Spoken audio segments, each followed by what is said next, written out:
Hujambo na ni matumaini yangu mzima wa afya mwana michezo mwenzangu wa Kamata TV. Karibu tuungane wote na tuangalie klabu gani itatoa ubingwa wa dunia kuelekea mashindano ya kombe la dunia vilabu kuanzia siku ya kesho ya Jumapili ya tarehe 15 mwezi wa 6 mwaka 2025 hadi Julai 13 mwaka 2025.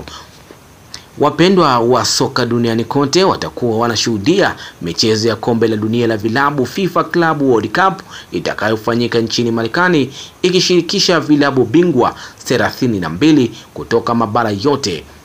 Mfumo ambao umechukua nafasi ya mashindano ya awali yaliyoshiriki timu 7 tu kila mwaka. Shirikisho la soka duniani FIFA, ambalo ndiyo mwandaaji wa michuano hiyo, pia limefanya mabadiliko ya muda wa kufanyika kwa michuano hiyo, ambayo kuanzia sasa ila baada ya miaka 4 kama ilivyo katika kombe la dunia la mataifa. Kati ya vigezo vilivyotumiwa na FIFA kuchagua vilabu vitakavyoshiriki michuano hiyo ni timu zilizoshinda michuano ya kombe la mabingwa katika mabara husika kati ya mwaka 2021 hadi mwaka 2024. Pia timu nyingine 8 za bara la Ulaya zilizochaguliwa kwa alama za ubora wa UEFA Club Coefficient Point kulingana na matokeo hayo katika ligi ya UEFA ndani ya miaka hiyo. Aidha, timu zilizofuzu michuano hiyo kutoka mabara mbalimbali na Afrika kafu, yani timu 4 ambayo ni klabu ya Al Ahly ya nchini Misri, Wydad Casablanca ya nchini Morocco, Mamelodi Sundowns ya Afrika Kusini, Esperance de Tunis ya nchini Tunisia. Waafrika weusi wengi watatupia macho yao kwa Mamelodi Sundowns kwa kuwa timu nyingine 4 zinatoka nchi za Kiarabu.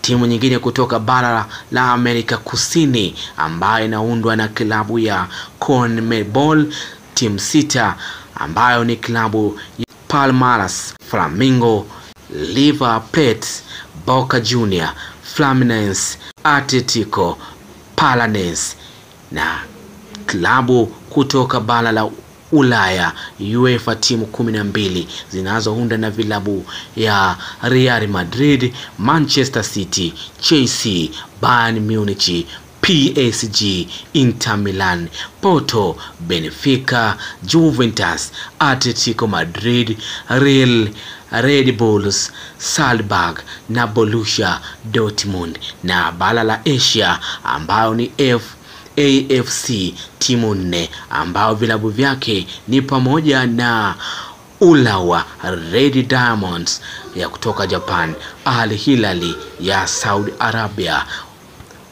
Ulsan Hyundai ya kutoka Korea Kusini, Al Ain UAE, na vilabu kutoka Amerika Kaskazini ambayo Caribbean CONCACAF timu 5 ambazo vilabu vyake ni pamoja na Leon Mexico, Montel ya kutoka Mexico, Seattle Sounders ya USA, Klabu America ya Mexico na Inter Miami ya nchini Marekani. Kutoka bara la Asia, bara la Oceania ambayo OFC timu 1 ambayo inaundwa na klabu ya Auckland City ya New Zealand. Tuambie mtazamaji wa Kamata TV katika komenti, unadhani ni timu gani itatoa ubingwa huu wa kombe la dunia la vilabu mwaka 2025 iliyoboreshwa?